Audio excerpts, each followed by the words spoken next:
You're listening to the Southampton Delivery Podcast, a podcast dedicated to the Southampton Football Club and all of the SFC fans. We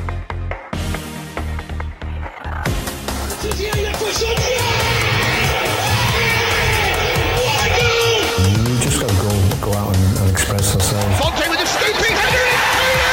We just got to get the job done. I'm here to get the job done. Подача, Остин все-таки забил. It's infield to Mane, 25 yards out. Lovely ball for Keller. Onside, 1-0. Blue fast shot. Oh my word. Unbelievable. He ran around a bit like Bambi on ice. It was very, very embarrassing to watch. And now, your host, Matt Markstone. Hello and welcome to the Southampton Delivery Podcast, a podcast dedicated to the Southampton Football Club and all of the SFC fans. My name is Matt Markstone. I'm the host of the show, and no matter where you are, no matter how you may be listening, thank you for making the show part of your day. I hope that you enjoy it. I had quite the eventful weekend this weekend. In addition to my son turning 13, making me the father of a teenager for the first time in my life, and also bringing back all of the things that happened when I was 13, the massive life changes that I went through at that point, both as a result of biology and circumstances around me, brought a whole flood of emotions back to me. But very happy to see what was once my little boy grow into a young man and continue that journey. And much like that, Southampton grew into the game against Everton, started off a little rocky, got a little better, still come up short a little bit, but there's always room to improve. And I think that kind of goes with what happens. We often fail at whatever we try, but as long as we kind of keep improving and keep going, there's really nothing more that I could ever ask for. So before I start crying, I will move on to talk about this week's episode. I had the chance to talk about the match against Everton with Daniel Adam, who runs the SaintsFCPage on Instagram. He's also on Twitter at Dan23SFC, and the link to both of those is in the show notes, so be sure to check it out. But Dan lives in Malaysia, and him being from Malaysia means that this is only the second time that I've ever had anybody from Eastern Asia on the show. And so it threw me off a little bit just in terms of timing. We were talking, it was literally time for him to go to sleep as we were talking, and I was just waking up. I was waking up at 5 a.m. to talk to him. And at that point, my son and his friends who were spending the night were outside jumping on the trampoline. And, my neighbors haven't spoken to me since then. So we'll see how that all goes. If you're listening to the podcast, neighbors, I'm sorry. I don't know. I also know why you're listening to this. You guys don't even like football, as we call it. Anyway. So on this week's show, I will talk to Dan. We'll talk about the game. We'll talk about his page. We'll take some listener questions. Thank you to everybody who sent those in. What we don't talk about, though, what didn't make the show, was the fan forum. And if you had a chance to attend the fan forum or you watched the fan forum on YouTube, whatever you made of it, I'm not sure that we learned a whole lot, but I don't know. I'm not going to complain about them putting it on. I think they said they wanted to be more transparent. This is a way they can do that. If you go into it thinking, we're going to learn a ton from it, that we're going to suddenly be given access to the insider kind of knowledge about the club, I don't think that's correct. I think you'll be disappointed. I think if you give fans just the chance to ask some questions that they really want to ask, I think some people really went for the jugular. They asked why Les and Ralph were still employed, why they hadn't resigned.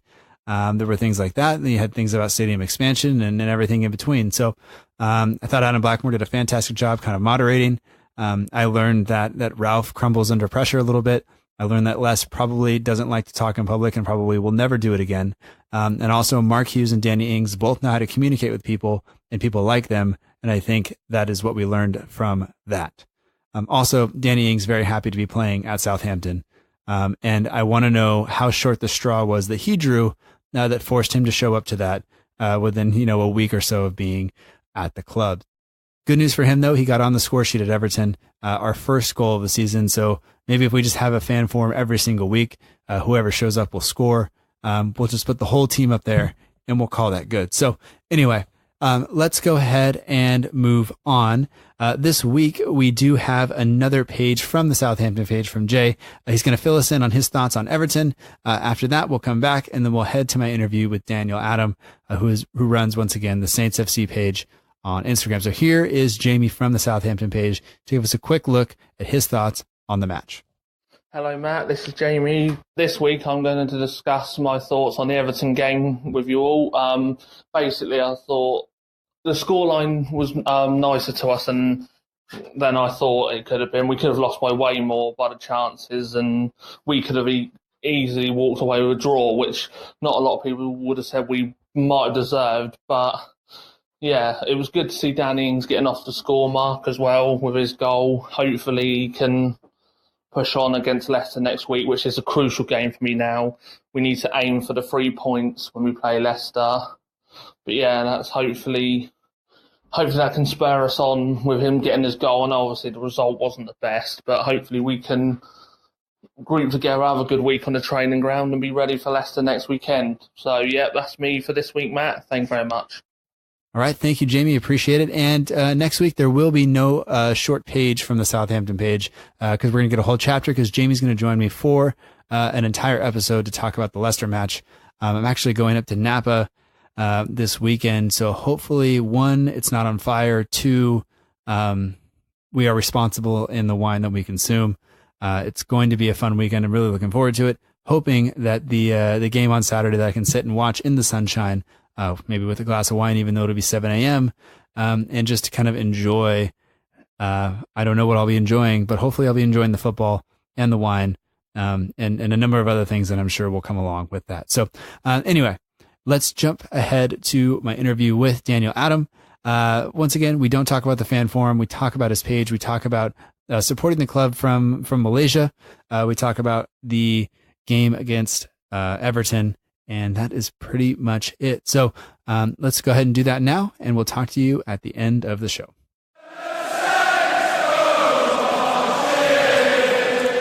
We'd like to welcome to the Southampton Delivery Podcast, Daniel Adam. He is the admin for the Saints FC page on Instagram. He's on Twitter at Dan23SFC. Joining me all the way from Malaysia, late in the evening, early morning for me. Daniel, welcome to the show, and thanks for joining me. Hey, thanks, man. It's a pleasure. Yeah, it's been good. I've been the page has been doing well. It's been popping up on my feed, kind of all over the place, and I've been enjoying the questions and the other things you've been putting out. So thanks for doing that, and I'm excited to talk to you. Thanks.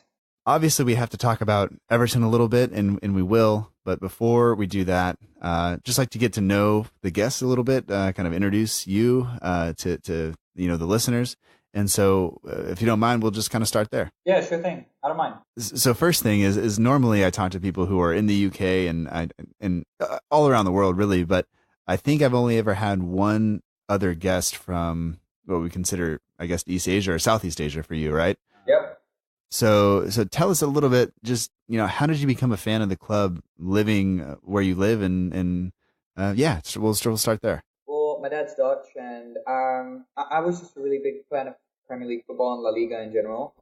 And obviously, I was a fan of Ronald Koeman since I'm Dutch and everything. And Virgil van Dijk was at the club, and Jordi Klaasie was at the club, and all of them, and Cuca Martina. And the club was like 8th, 6th, not bad. So I was like, hey, I'm actually interested. And then I started watching all the games, and then came the season where we were doing really, really well, third at a point in the season, maybe even second. And yeah, I mean, I guess I'm not a team hopper, so that's how I am right here, right now. All right. I do have I was given a Dutch jersey, and I wore it proudly for several years, and then Van Dijk kind of did what he did, and now I have a harder time putting it on. But yeah, man. Hopefully Hoot can restore that. Well, let's see, 'cause it's not looking that bright for him so far, isn't it? Yeah. No, we'll get to that.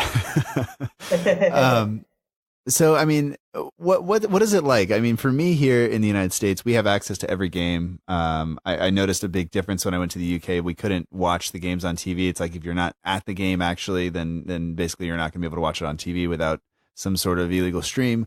What is it? What is access to the team like for you living where you live? Well, I mean, obviously I've got Twitter, so I follow the team on Twitter and Instagram as well.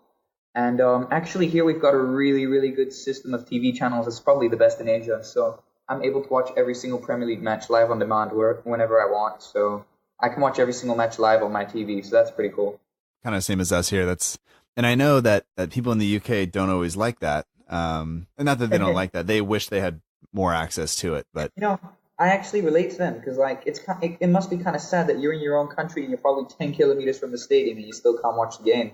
But then I'm halfway across the world and I can watch that game. I find it weird sometimes. Yeah, definitely. And it's the MLS here, similar stuff. Unless you buy some, kind of expensive TV package or special deal, then you can't watch the games. And whereas I think it's less for me to watch all the Premier League games than it is for me to try to watch all the MLS games. So it's I don't know. Access is just easier, and the timing works out for me because usually the children aren't awake. Although we were talking beforehand, my son has turned 13, and his friends and him are currently jumping on the trampoline. It's 5:30 a.m. and my neighbors are going to hate me, so it's okay. Given that, I mean, do you normally your parents watch football? Do your parents support Southampton, or how does that work? The thing is, they're not really supportive of my football watching habits because the games tend to be late night for me. Like the game last night was at 10 p.m. for me, and they don't really like it because technically my house is a motion sensor alarm, and we have to turn it off before I go upstairs. So whenever I go upstairs after a game, I have to turn it on, and it makes this loud beeping noise, and they're not really a big fan of that because it wakes them up at 3 a.m. after a game. Yeah. So, and the thing is, they don't really care about football, so they don't want me to watch that kind of stuff. But yeah, I mean that's one of my only hobbies, so I like watching games. Yeah. I mean, it could be worse. You could be watching, other stuff, but yeah, my friend. Normally, I would say we could have recorded, in the morning for you or whatever yesterday, but my son, like I said, was here, and all his friends were playing Fortnite. My Wi-Fi was just watching all the bandwidth just get sucked out of my life, so I couldn't do anything. Yeah. But anyway, so I mean, you're watching from there, from Malaysia. Late nights for you. How did the page come about? How did you start kind of wanting to do the page or take over the page or create the page or however it worked? I actually on Twitter I offered to help. You know Robbie, right? Saints in France. Yeah. I contacted him about Saints World FC because he needed an admin for Instagram. So I started working on that when it had 6-7 followers, and I grew it up to 140. And then I came in contact with the guys at the SaintsFCPage when they were at 1,600 or 1,500. And they said they were looking for a new owner. So, I don't know, I started texting them, not about the page in general, but just talking with them because Josh was a cool guy and everything. Uh-huh. And eventually he decided to give it to me. So I thought, oh, cool. So, yeah, I mean, I've gone about revamping it and everything, but I've stayed true. I've kept the username and everything. And, I mean, yeah, that's pretty much it. And I've been working on it since. Yeah. Okay. So Josh was on the show a while ago, and so oh really? Yeah. So we talked about that, and then shortly after that, maybe a couple months or so, is when he started looking for a new admin, and and here we are, just not that long ago. But I've enjoyed the kind of changes you made. I thought Josh did a great job, but it's slightly just enough of a change now to be one of those things that is prominent in the way Instagram works. The more you interact with the page, the more you see it, and so yep. You tend to be towards the top and at the front of the story. So thanks for that. Cool. Yeah. So prior to kind of taking over this page and running the page with Robbie, had you done social media stuff before that, or was this kind of a new venture for you? I mean, I already had my own page and everything, right? My personal page and stuff, but I wasn't really into that kind of stuff because honestly, I just didn't have the time and I was busy with sports and everything. But yeah, I mean, eventually I had some time, and I don't know if I'll have to get a new admin by the time my exams roll around in May, but I didn't have any prior experience. I just thought, you know what, I'm just going to bring some content that I like seeing to people that maybe they like seeing as well. And yeah, I mean, things went uphill from there. All right. And I mean, watching the game and kind of just enjoying it, I don't know, I always kind of tell people when I started the podcast, it does change the way you kind of, interact with the team and the way you kind of watch the games, because now I watch and take notes and things like that. But has running the page kind of changed the way you view the team or anything like that? Well, I mean, I see nowadays every time I see the fans in the stadium, I think, damn, I'm actually providing content for them and stuff. And I'm gonna be honest, I've never been to a game, but I'm planning to soon when I graduate with all of my exams. And I'm sincerely hoping to meet some of these fans that I've been talking to and everything with my page, because I see the team as more of a more of a following. I used to think it was just something on the other side of the world, but now I'm starting to think, oh, it's pretty cool, It really is. And when I, made it over to the UK, right around Easter last year, I was at the West Ham game when we got, beat 3-0. That was one of the most kind of surreal experiences I've ever had. I met up. Getting known by a team in the mid-table? Yeah. I met Freddie from The Ugly Inside, kind of right outside my hotel, and that's cool. Into a pub and onto the train and across the city and walking up and then seeing people who you've talked to only through Twitter or only on the podcast or whatever and getting to meet them in person, and just that kind of I don't know, just meeting them in person was something that I won't ever forget. So I hope you have a similar experience when you get the chance to get over there. Man, I sure hope so. Well, I think that was the good part of the show. Now we have to talk about, what happened yesterday yesterday. What happened on Saturday? But let's start. I have, lots of questions and so we'll kind of get your thoughts on this. And then I think we have some listener questions. I think both of us have some, so we'll ask those, kind of towards the end. But, obviously Goodison Park, never really a good place to go, especially, recently in recent memory. Yeah. So, given that, we show up with the team and we'll start with the lineup, 4-4-2. What did you make first off of the formation and then, of the lineup? Well, I mean, I was hoping for something a bit different to the game previously because, I was disappointed by the performance against Burnley personally. So, I mean, we had a good second half and everything, but the first half was just really, really boring for me. And I stayed home from a dinner to watch the game, and I was just really disappointed. Like I wanted an improvement, and I thought the beginning against Everton was pretty much the same against the beginning as Burnley, even though we had a different formation and everything, just because we were chasing the ball the whole time. But 4-4-2, I think it's the way to go as long as we have a new signings in the game, because they can really change a game, as seen with Danny Ings and Mo Yunusi in the last game. But yeah, I'm hopeful for this 4-4-2. So for me, it's we spent all preseason, the end of last season, and much of the preseason playing with a back three, and yep.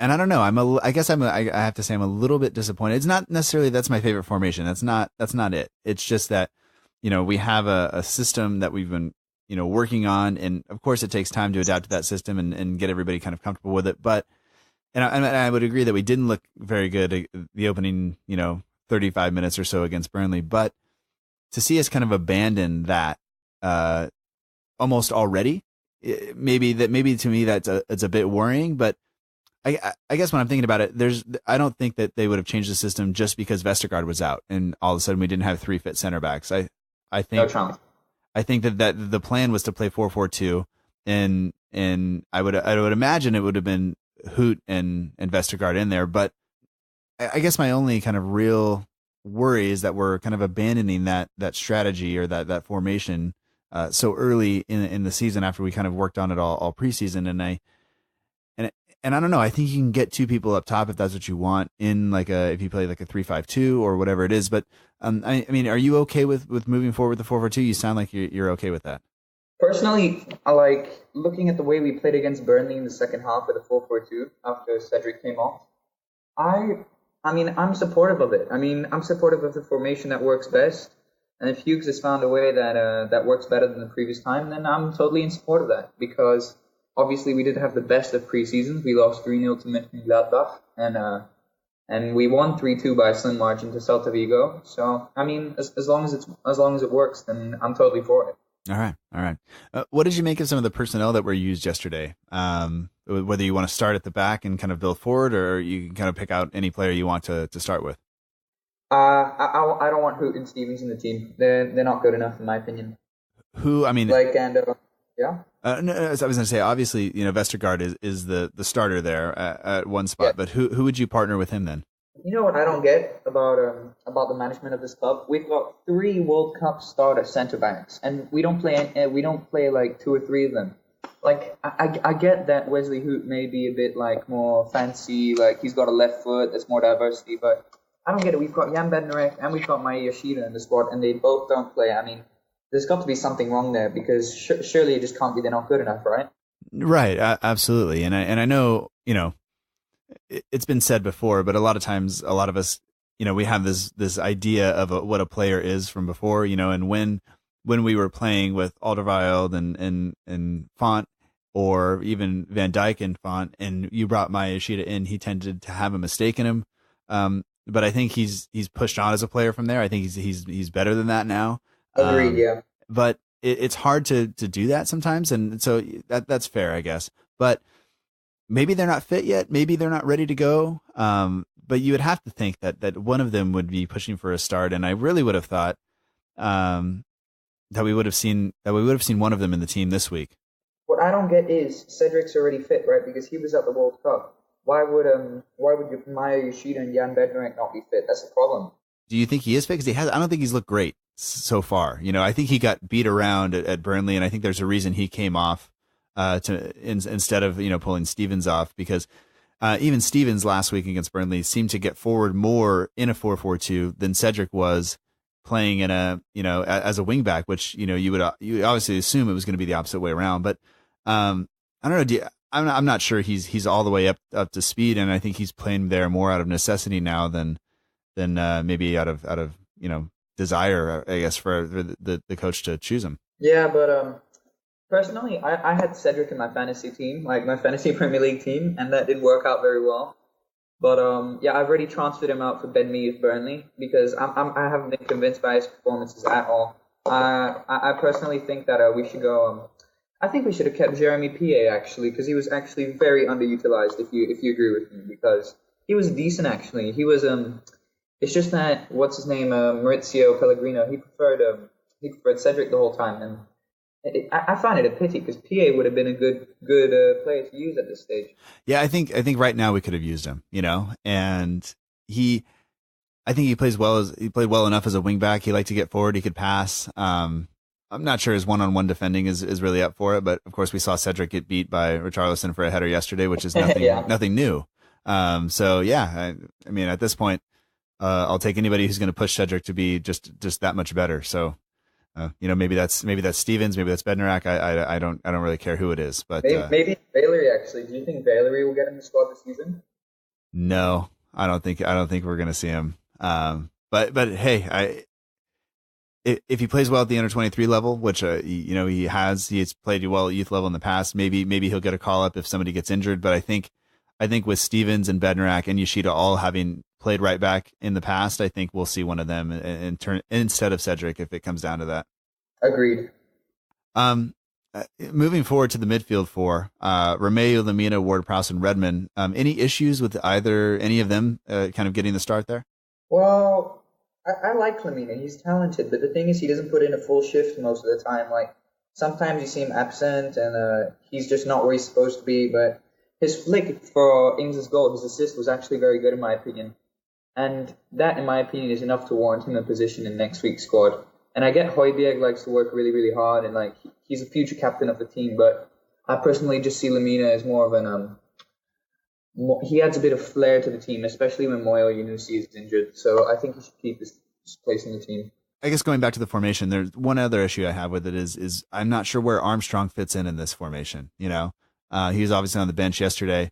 I'm not sure if you play a midfield, kind of central midfield partnership of Lamina and Armstrong. I don't know if that's an option. And I'm not a football manager. I have no idea how to, whether you force, whether you change formation to adapt to the team you're playing or to the style of football you want to play or getting all of your best players on the field. I don't know kind of what the balance is, and it's got to be hard. I mean, granted, you have 38 chances to get this right, man, and it seems like you should be able to do that. But with changing fitness and everything else, it's obviously not easy for the manager. You okay with Redmond getting the start after last week? I was really impressed with him, especially the second half of last week. And he spoke yesterday about his kind of struggles last year, and he seems to have a bit more confidence this year, and I'm excited by that. I like watching him kind of when he is playing that well. But any criticism of Ward-Prowse and Redmond getting in the starting lineup yesterday? Well, I mean, today, having watched the interview with Redmond regarding his struggles last season, I'm actually really happy with Redmond's performance because, to be fair, he was disappointing last season, and I think Mark Hughes has really rejuvenated him, and he's played really well in the first 2 games of the season. He must be disappointed not to have had an assist or a goal, but he's been playing really well. But in my opinion, Ward-Prowse, I mean, he seems like a bit of a liability because he's a really good crosser of the ball and everything. But until we get Vestergaard in the team to get his head on balls and to get those balls into the goals, I think he's a bit of a liability because we could have someone like, for example, we could have Cedric down that right midfield if we played 3 in defense. We could have perhaps El Yunusi if he's not injured. And I think Ward-Prowse, I think he was just a makeshift for El Yunusi today. Like, I don't think he's going to get in the starting squad much this season. Yeah, and I know that you know a lot of us want him to play, and a lot of us want him to do well. And obviously, I don't care who's in the team. Really, I want them to play well. But yeah, sometimes Ward-Prowse is a bit frustrating. But you know, he's rather slow, isn't he? He's not the paciest. Yeah, he's definitely. There's a huge difference when you have Redmond and El Yunusi on the wings versus having Redmond and Ward-Prowse. You know, there's a little bit of a pace imbalance, but. I think Ward-Prowse is smart enough and versatile enough to get himself into positions to be able to cross the ball and put himself about in midfield a little bit. But we'll just have to see. Kind of, he's really gonna have to fight to earn a spot. And you know, we always talk about finding him a spot because we don't know where his best position is. He seems to be kind of shifted all over the place, but you know, it's difficult. But finally, I guess in the formation we put two up top, and Ings. I guess more or less played off of Austin a little bit. He tended to drop deeper into midfield to pick up the ball and help a little bit defensively. What did you make of that partnership? Do you think that's the right partnership going forward, or would you like to see somebody else? Well, I'm really happy with Ings the way he played yesterday because you could see he was really pacey compared to Austin, and he was always getting behind those defenders. And I'm genuinely surprised he didn't score that chance against Pickford early in the second half, or first half, whatever. I thought that went in. I was already cheering, and my mom was like, "Oi, look at the TV, it's not in." So, but I think I'd rather him play with Gabbiadini because if you would have seen yesterday, there was this one chance where Danny Ings was in on goal, and Austin was on the other side of him. I think if Gabbiadini was there, he would have called out a bit more, got into better space. I mean, Austin's good, but he's got his limits. You know what I mean, right? He's going to get injured eventually. And I think Gabbiadini is just a more skilled striker overall. And we saw that with Puel. I think he's just better all round. He's more pacey. He's got more flair. And Austin's more like a traditional English number 9. So I think we should go with Gabbiadini instead because he'd suit Ings' playing style more. Yeah, and I think that's something that Hughes is going to have to look at going forward. He obviously likes Austin. He likes Austin's played a lot of minutes under him. Whenever he's been fit, he's been in the team. Gabbiadini underutilized perhaps, but maybe he doesn't fit the style of play and that Hughes wants. But we'll have to see. There were some people who weren't huge on Hughes when he came in, but I have to give him a lot of credit in terms of what he's done, and so. Same here. I was very encouraged when he walked in, but I trust him now because he's the one who saved our asses, right? Yeah. Because although we talked about the ability to watch the team when they're in the Premier League, as soon as you drop out of that, it becomes much more difficult if you're, for me here, at least in the United States. So I'm happy that same here. We're there. Kind of just walking through some of the main points of the game. Once again, a slow start.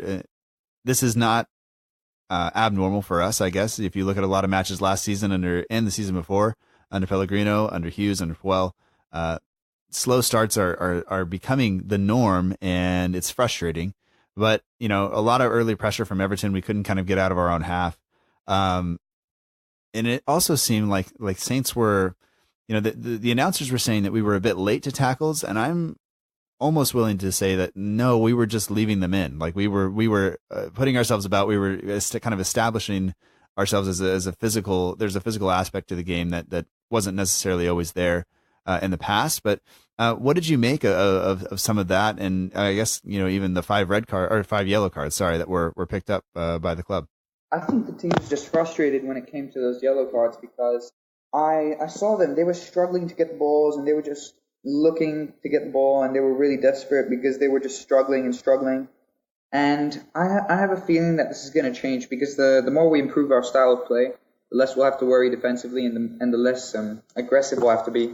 And also, the team, they might have been worried that Vestergaard was absent, and maybe that was a bit of a worry because we already saw how many times Vestergaard tackled the Burnley players in the last game.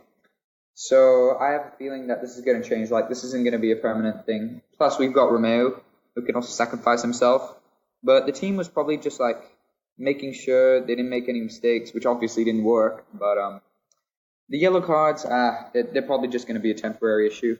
And, well, defensively, I personally think that we struggled because we were outmuscled, obviously, as in Richarlison's goal. He clearly got up, and he's not the tallest guy, but he still managed to get to the ball first over Cedric. And Cedric is starting to become a bit of a liability with those headers, as we saw last season. And I think we're going to have to reconsider that soon. Yeah, and I don't know. We'll get to the Richarlison header because I have thoughts on whether or not that's Cedric or whether it's the the center backs or even the supply coming in. So we'll kind of touch on that. But I thought early on, I have no problem with us.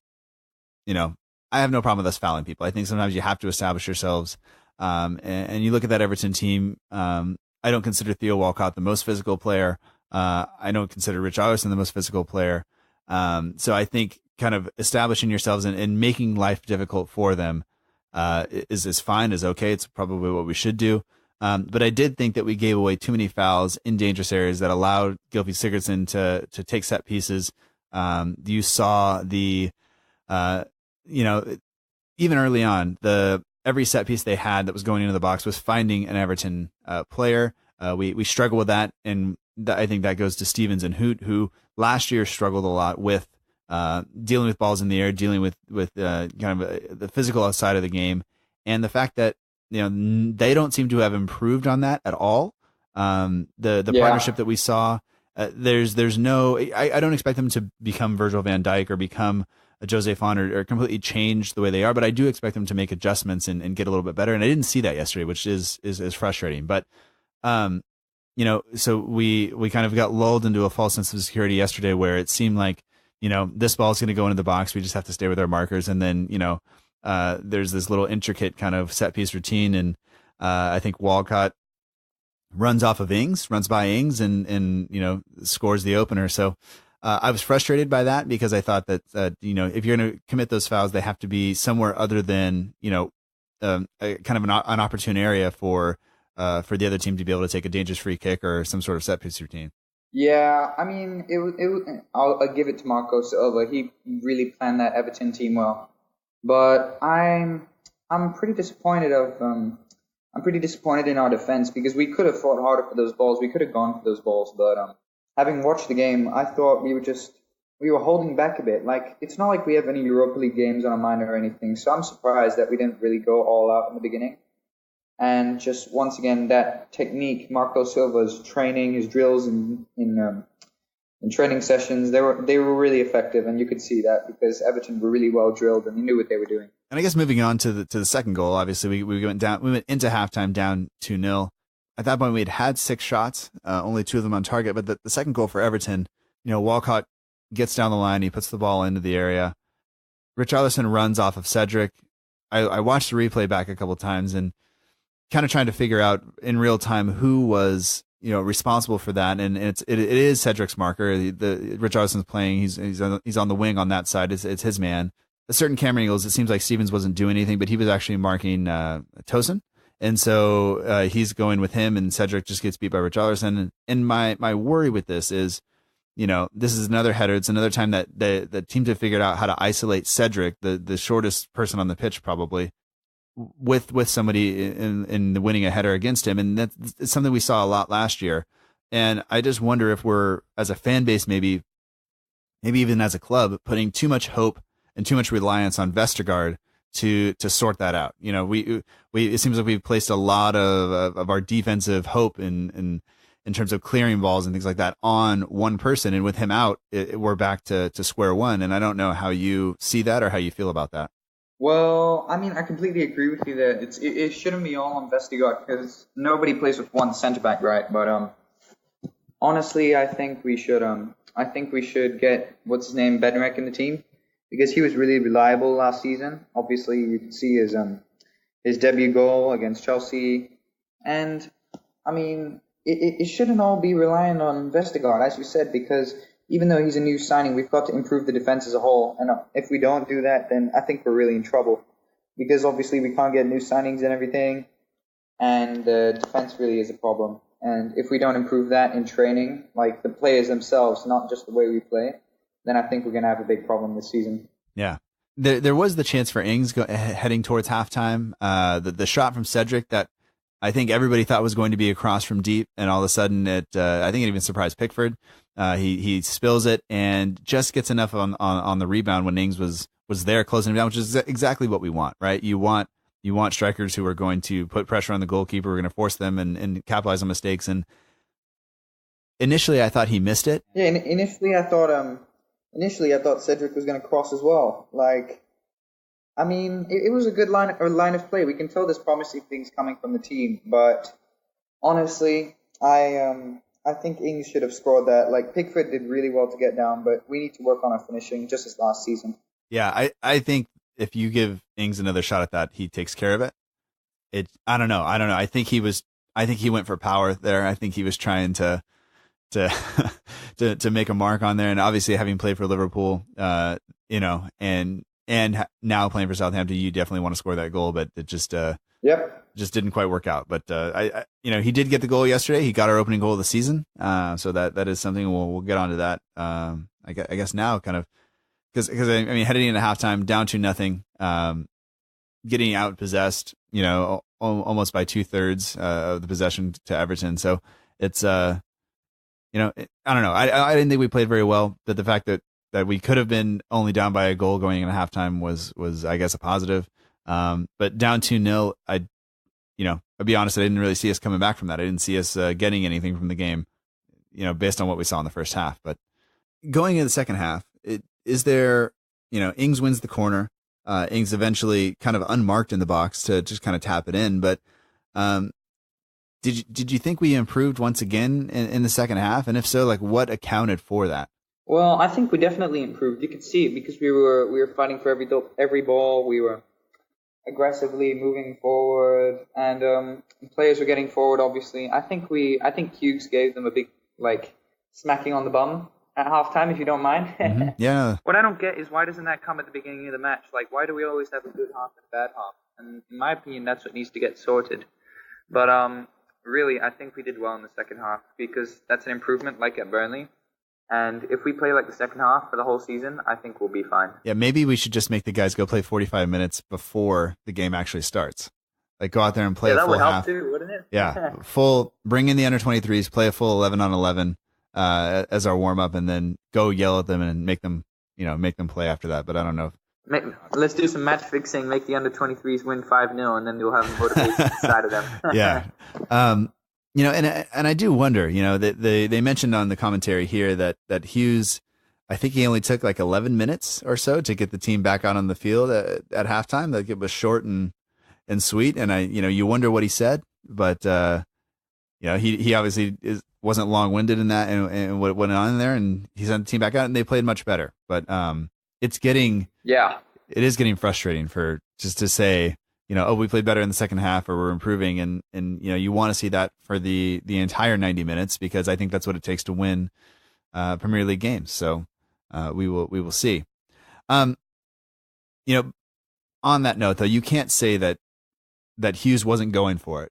And then one thing I noticed, that even when Austin came off and it was Ings and Gabbiadini on, Gabbiadini was playing further forward, which I would have always thought that Gabbiadini would have played slightly deeper than the other striker, because he's played in a number 10 before. He's played. He seems to be a little bit better on the ball maybe than Austin. He seems to be able to play a pass, but I think Ings has the ability to see passes and to make passes and to make maybe later runs, and maybe his pace helps him make up for some of that, playing a bit deeper. But I don't know. I don't know what that partnership up top is going to turn into. I don't know if we're going to see us play with a lone striker at any point, or if we're going to see the pairing of Ings and Gabbiadini. I have a feeling, personally, it's going to turn into a lone striker with Armstrong and Moy behind Ings. And unless Redmond plays like off like as a right mid or a left mid, I think we're going to end up seeing a 4-3-3. Okay. Or maybe a 4-3-2-1, where the two are right behind the striker instead of wide on the wings. Because I think to fit in the new signings and to get a lot of attacking threat, we're going to have to support Ings, because he's right now the best striker we've got, in my opinion. Yeah. And yeah, that's pretty much it. Yeah. I think as long as Ings stays fit, he's going to be in the team probably most weeks. And it was good to see him get the goal yesterday. I was happy with that. I just hope that, I wish it would have been 2. That, but that's, of course. Yeah. So I guess let's. You have any final thoughts on the match before we kind of move on to some of the questions we got from some of the listeners? Not really, actually. I mean, as long as we play well, like the second half, I think we'll do fine. Yeah. I mean, I guess I will ask: is it time to panic yet? I mean, we're 2 games into the season. No. I think we're gonna do just fine this season. Like, people are still worried about last season, and that's understandable, right? Because we were absolutely trashed last season. But but we don't have anything to worry about. And if Mark Hughes doesn't perform, then I think we'll get someone like Big Sam in. Oh, I don't think people want to hear that, but yeah, I understand. Okay, so let's go ahead and move on to part of the show where we'll answer some questions from listeners, and you can always do this. I usually put out a post on Twitter, Instagram, and Facebook. You can respond to that. You can send a DM. You can respond to the story on Instagram, which is a pretty popular way for people to do it. Kind of all up to you. And I think you have a couple questions as well. Do you want to start asking one of the questions you got, or you want me to go ahead and start this? You go ahead. I'll follow you. All right. So first question comes from, Tyler. Sorry. First question comes from _Tyler76. And he says, what positions do you think we need to improve? What position do I think we need to improve? Centre back, definitely. And maybe we need a really, really good winger. Like, if we were saying Quincy Promes, that would have been a dream window for me. But yeah, I really think we need a big centre back like Vestergaard, but someone we can double up on, so we're safe if Vestergaard gets injured. Okay. All right. How about you?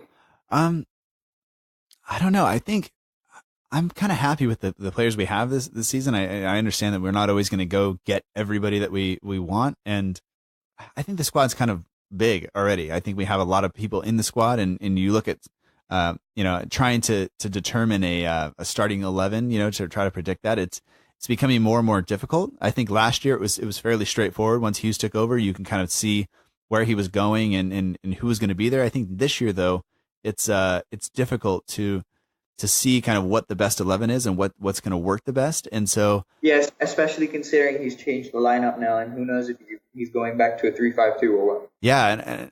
And I don't know if this is going to come off poorly, I think, but like last year I was pretty close a lot of weeks, in terms of who was playing and what formation we had. I went with a back 3 this week in my prediction because I thought this is what we've been working on. This is kind of the system that Hughes is going to go with. And I got a lot of hate. People were not happy, that I did that. But, that's kind of what I thought we were going to do. But now that it's not there, I don't know. I don't know what the best pairing is in center back. I don't know what the best midfield pairing is. I don't know how you get Armstrong in the team if we're going to play a 4-4-2. So it's all kind of up in the air for me. And I think we definitely need to make sure we have good play from our wingers. If we're going to create chances and be able to kind of get up and down the pitch, I think that's going to be really important. And I think Romeu, if he's going to be the one holding midfielder, he's really got to have solid games because if we can't break up the play and protect the center backs, I think we're going to be in trouble. Agreed. All right. Well, go ahead and ask one of the questions that you got. All right. Based on the performance that we experienced against, this is from an Everton fan, yeah? Based on the performance against Southampton, where do you think Everton will finish in the league? 7th. 7th? Yeah. Personally, I think 11th. I have a feeling Richarlison's going to get injured halfway throughout the season. Well, if we keep kicking him, then yes. And we weren't kicking him. The thing is, he was rolling on the floor to stop our attack, and I got really upset at that, actually. Okay, so hold on. Yeah, that's something I didn't want to talk about. I saw a lot of complaints from a lot of the fans on some of their reactions and things like that. And I'm willing to be wrong in what I'm about to say, but I thought that, we look at the 5 yellow cards we got, the fact that we probably, we put in some harsh tackles. We were definitely putting ourselves about, and I thought we kicked the crap out of him, to be honest. So and maybe by the end of the game when he was time wasting and things like that, like I had just kind of shut off, but I thought he was for the most part not acting on a lot of those. Maybe stayed down a little bit longer, but I thought we left it in on him a couple of times. Yeah, I mean, that's fair to say, right? But a lot of times he just fell down on his own muscle and everything. He was just complaining all the time, wasting time, and I didn't really like that. Like, I'm starting to dislike the guy. He's maybe a new Neymar, but yeah, pretty much. I think they're going to finish 11th because, to be honest, there's not actually much variety in the squad. If you look at it, like the team that played against us, they didn't have many new signings, obviously, right? Right. But even with those new signings, the defense is pretty mediocre. Like, don't get me wrong, Mina's good, but he's overrated in my opinion. And Digne won't start because Baines is still there. And I don't know. I think they'll come 11th because teams like West Ham, they'll get on their feet and they'll start getting up and playing well. All right. I guess I'm going to go with the big pundit prediction and just say they're going to finish outside the top 6, but they'll probably be pretty good. And honestly, Marco Silva doesn't have a great track record of finishing seasons. He fell a little bit short at Hull. Didn't make it all the way through the season last year at Watford, so we'll see kind of how he gets on. But he seems to have had a pretty decent impact on that team, and Agreed. In terms of getting the best out of Gylfi Sigurdsson so far, and Richarlison's doing well for him. So we'll see. But in terms of just Richarlison and I don't particularly like him either. I don't know why. I have no reason for not liking him, and it wasn't just yesterday. I just don't like him very much. But maybe I'm just being rude and mean, but anyway. Yeah. So I think a guy by the name of Hames_Stockley wrote in and says, was it the right team to play against Everton? I think we kind of talked about that already, but thanks for sending in the question. One last one here for me. It says, where will we finish and how many goals will Ings, Stu, and Moy score? And this is from Leighton_Hewlett. So first off, where do you think, based on what we've seen so far, where do you think we're going to finish? It is early, but where do you think we're going to wind up? 12th to 13th, because I think we'll have a pretty mediocre season. There's going to be a lot of results like today. We'll regret how we played, but we'll be pretty far from the drop zone. I'd say like maybe 10 points off the drop zone. Okay. But I don't see us breaking into the top 10 the way we're playing with one bad half, one good half. I think it is going to depend on obviously being able to put together a full 90 minutes here and there against teams, and hopefully that becomes more of a consistent kind of idea. But in terms of goals scored, I can see Ings getting 10 to 12 if he's fit the whole time, and I would think that Armstrong probably gets 5 or so, and maybe El Nusi. So. Yeah. El Nusi, I don't know. I'd be happy if he got 7 or 8, I guess. Agreed. The thing is, we haven't seen many goals from wingers in the past couple of years, apart from Dusan Tadic, ever since Mane left. But I really hope Moy can be that difference to our team. Yeah, I think hopefully he can. I don't know. I don't have anything to add to that. I think you kind of summed it up. But I mean, I think that we would also finish somewhere 12th, 13th, 14th, somewhere in there. I think that's kind of agreed. Yeah, where the squad's at. I think that's fair, and I wouldn't be disappointed if this year we just saw some consistent kind of improvement over the season, and we finished there. I'd be happy. Yeah. I have one other question here from _Tyler76 again, but we'll kind of end with this one, because he says, if you could have any player from past or present that played for us back, so they're currently playing for another team or retired now, which one player would you bring back and insert into our team? That's an interesting question. Who would you pick, man? Well, I guess it's thinking about, is it somebody I just want to see play for us again, or is it bringing back the area that we need the most, and for that, I have two, I guess, different answers. I never got to see Matt Letitia play in his prime, so that's always that's always something I want. But I can think of bringing back Alderweireld and pairing him with Vestergaard, and that might shore up some things. But I don't know if that's where I should go, or if I should, just bring back somebody who can create and score some chances. I would pick Gareth Bale if he was at his level currently. Would you play him? I mean, obviously you play him as a winger, right? Or as a up top. You wouldn't put him back at left back. No, but I'm not talking Gareth Bale when he was at his level when he was here. I'm talking his Real Madrid level, obviously. Okay, yeah. But if I'm thinking level when they were at Southampton, I would probably say Jose Font. All right, yeah, I think he would.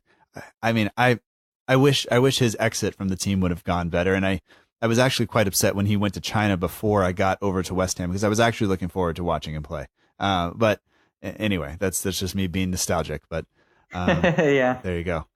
All right. Well, I mean, do you have any final thoughts? We've kind of gone through the questions, and thanks to everybody who sent those in. Sorry we didn't get to all of them. And you know, I don't know if you have anything else to add before we kind of wrap this up. Not really, actually. I've pretty much said all that was on my mind. All right. Well, of course, as the season goes on and as we play more and more matches and things start to develop, hopefully we'll talk to you again. And I do appreciate your time. People can find you on Instagram at the SaintsFCPage, then get to you on Twitter at Dan23SFC. The links to both of those are in the show notes, so people can go find you there. And I'm sure this will be pushed out and shared to everybody. If I can get more Twitter clout. Yeah.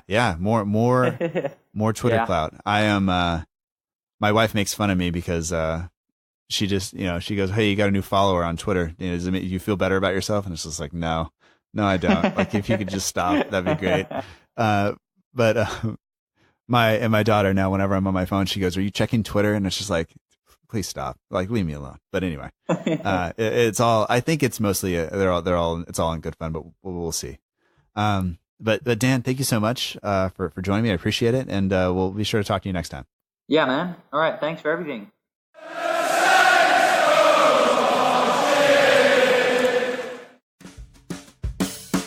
And that does it for this episode of the Southampton Delivery Podcast. Thank you so much for joining us. I hope that you enjoyed it. Special thanks to Daniel Adam, who joined me from the Saints FC page on Instagram. He's at the Saints FC page and also on Twitter at Dan23SFC. One other interesting thing that happened to me this weekend is I met Neil Crespin, the host of 60 Saints. He happened to be in LA on vacation. We met about halfway. We had lunch. Thank you for that, by the way. Had some champagne midday, which is not something I normally do, but it was really enjoyable. And most of all, it was just nice to be able to sit and talk to somebody about Southampton, to fill them in on a little bit of the culture and where they were sitting on the coast of California. And it was awesome. So I've said it before, but the people that I have met as a result of this show and as a result of supporting Southampton are really the best thing that can never happen. The football aside, the people are the greatest thing about this, and I appreciate that. So, Neil, it was a pleasure to get to know you. I'll be in your neighborhood at some point, and I'll repay you the favor, so thanks. Anyway, you can follow this show on Twitter or Instagram at SFCDELL_IVERY. We're also on Facebook at facebook.com/SFC Delivery. You can email the show at southamptondelivery@gmail.com. You can send direct messages, whatever you want. Get in touch. We always love to hear from you. If you haven't done so already, you can subscribe to the show on iTunes, Stitcher, Acast, Google Play, TuneIn Radio, Google Podcasts, or wherever else you listen to podcasts. Just search Delivery, hit subscribe, and you'll get the newest episode as soon as it's released. If you've been listening for a while and you like the show, consider leaving a review on iTunes. It really does help. Our logo is designed by Matt Beeling of the We Are Southampton page on Instagram. Our partner for the show is Jamie and the rest of the guys over at Southampton page on Twitter, Instagram, and Facebook. Links to all of those things are in the show notes. Music for the show comes courtesy of the Free Music Archive at freemusicarchive.org. The intro song is Epic Song by Boxcat Games. And the song you're listening to right now that's going to end if I don't hurry is Aim is True by Poddington Bear. That pretty much does it for this episode of the show. Thank you so much for listening. We'll be back next week. And until then, remember that together, we march on.